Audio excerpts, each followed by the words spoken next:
Hi guys, Arthur here from Homeowner DIY. In this video, I'm going to figure out why there is a rumbling type of sound when a faucet is opened anywhere in the house. Now, a very common misconception with this will be that this is water hammer. Water hammer is when you close a fixture, a faucet, a tub, or whatever. Uh, to combat water hammer with appliances, so a laundry or dishwasher, you're going to have a hammer wrestler, which I have talked about on the channel.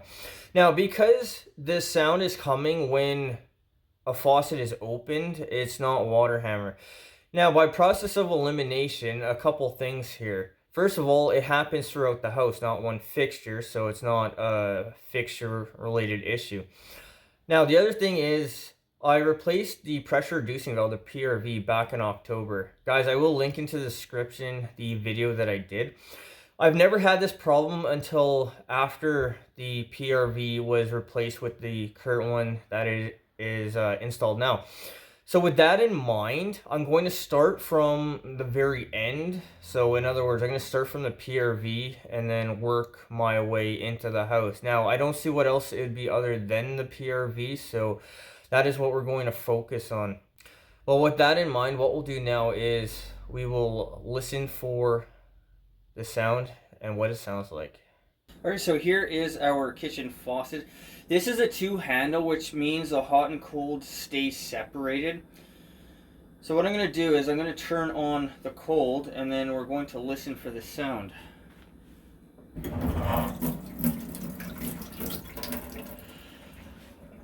Okay, so that is the sound and it happens all the time.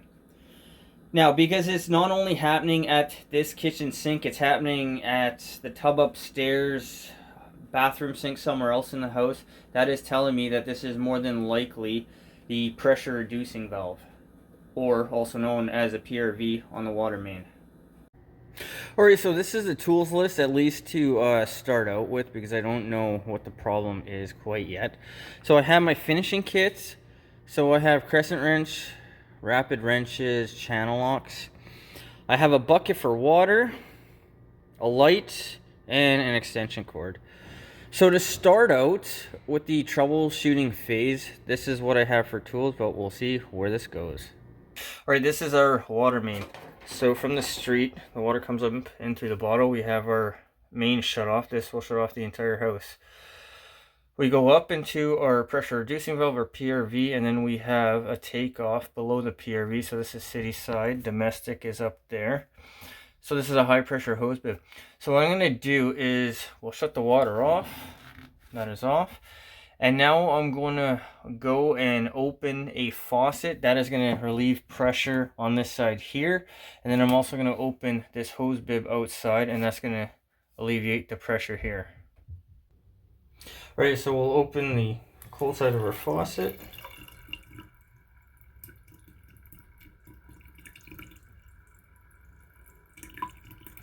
And then I'm just going to let this drain out. This won't take very long.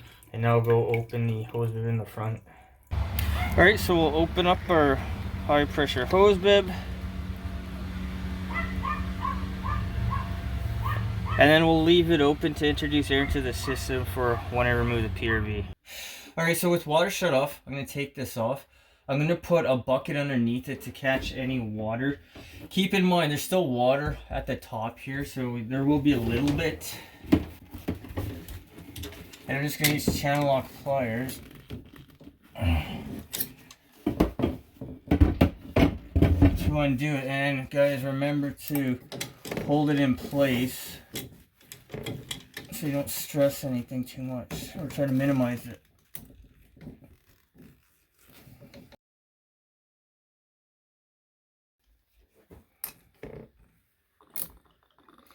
Okay, so this is a 7/16.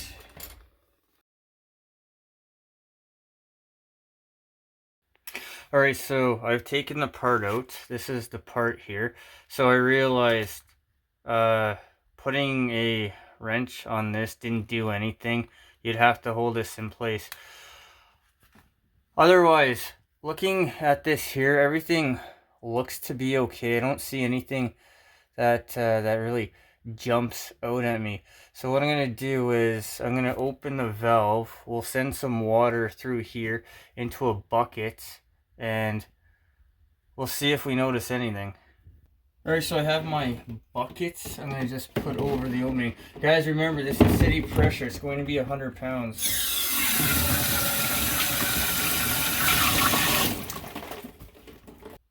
Alright, I don't see anything that really jumps out at me. I don't see any type of sediment or anything like that. Because it is PEX, this nut can be taken off and the PEX will move around. So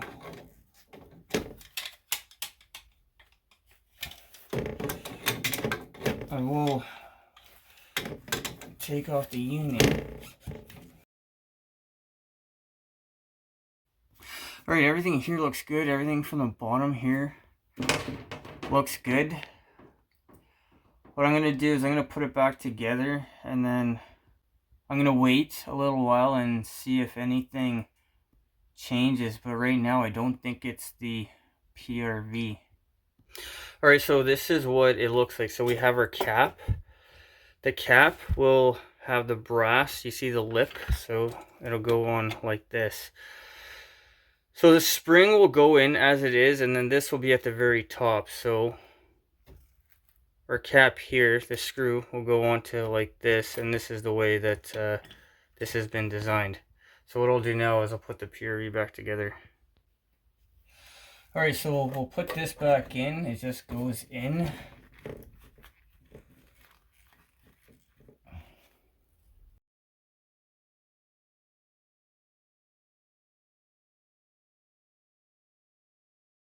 Alright, so now I'm just going to tighten up the plastic body once again. Now guys, because it's only plastic, just do it until it stops. Now, because this thing has been taken apart, the pressure, domestic pressure will have to be checked. Okay, so this still needs to get screwed back in. So I'm going to do that now.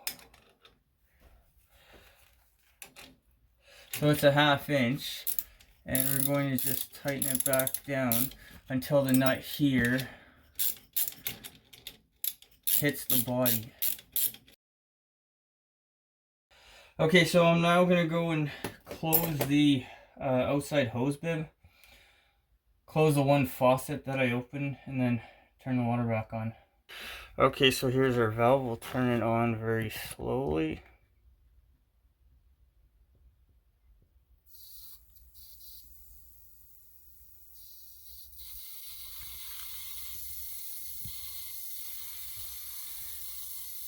So we're going to look for leaks here and then anything here.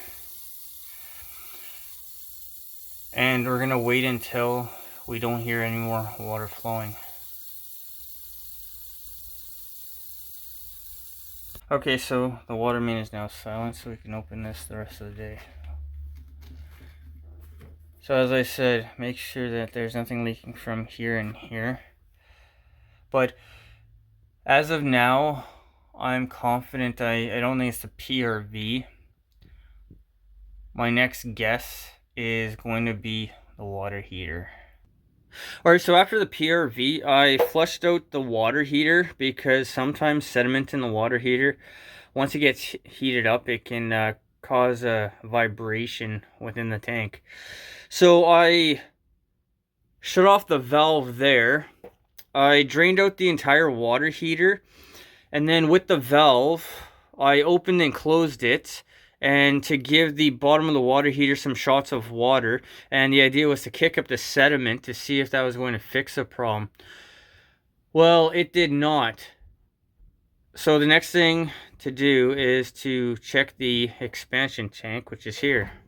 Okay, so for the expansion tank, really what it is, it's water's up here, there's a diaphragm in the middle here, and then this area here is full of air. So we have a pin valve here, so you can fill up the expansion tank with air. So it says maximum of 150 psi. The pre-charge pressure is 50 psi. So whatever your domestic pressure, you want to go roughly the same amount. Anyways, the expansion tank has air in it. So if you want to know if your expansion tank has gone bad, all you do is just take this cover off and then hit the pin valve. If you have water coming out of it, that means the expansion tank is no good. Now, the expansion tank is brand new, as you can see that I wrote it here. So what I did to test the expansion tank was I closed the valve, and then I waited a few days to see if I noticed anything. Well, as soon as I shut off the expansion tank, I didn't get any noise. After a few days, I opened the expansion tank again, and I got noise right away. So by the process of elimination, it must be the expansion tank. So what I'm going to do is I'm going to take the expansion tank off and check for any debris or anything that looks out of place. Okay, so to take off the expansion tank, we'll grab our bucket, we'll put it underneath because it is full of water. Now keep in mind there is still 65, 70 pounds inside this area here. So once I start loosening this off, we will get a bit of water from here. So that is what the bucket is for. So I'm going to put my set of 10-inch, my crescent wrench on the top here, and then I'm going to use that to back wrench. Now I'm going to loosen off the expansion tank.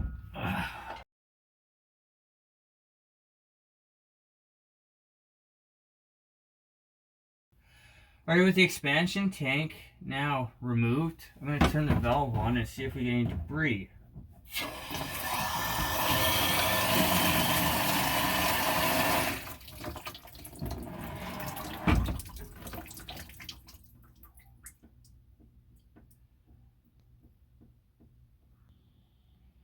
Alright, so looking down the expansion tank, I mean, I see where the holes are at the very top. I see rubber covering the holes for whatever reason. So what I'm going to do is I'm going to drain out the air of the expansion tank, and then we'll take another look. Alright, so to drain out the expansion tank, I'm just going to take the end of my file. I'm going to hit this pin valve here, and we're going to see if it makes any difference on the top side of the tank.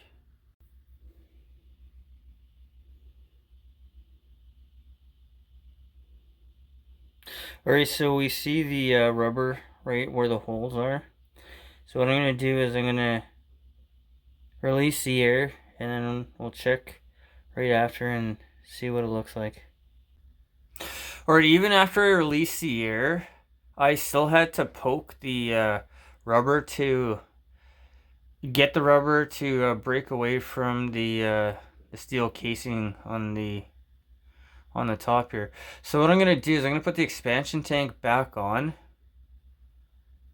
I'm going to turn the water back on, and then I'm going to refill the expansion tank, and we'll see if that makes any difference.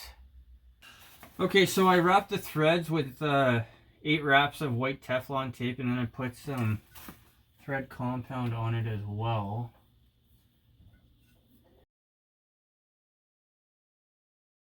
And now I'm going to tighten the rest of it away. Okay, so I'm just tightening it so I can see the date and then the label and make sure it was in the same position as last time. So now we'll turn the water back on.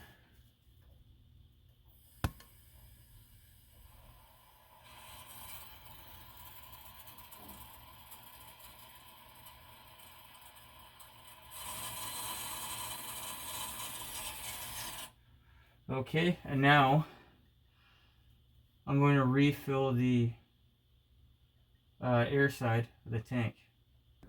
Alright, so I have a little bit of water in the expansion tank now. So what I'm going to do is I'm going to fill the air side at the bottom here with a bike pump. Here's our lovely bike pump. I'm going to fill it up to about 40 pounds, and then I'm going to fill up the rest of the expansion tank. And I'm hoping by going back and forth, that is going to balance out the pressure.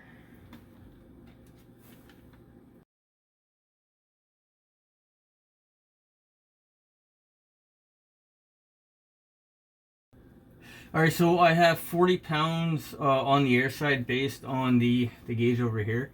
So I'm going to fill the water side up. Once it goes silent, I will pump up the air side to about 65. Okay, it just went silent, so we'll open it the rest of the way. And now go ahead and finish pumping the air side of the tank. Alright, so we're going to check the pressure on the tank.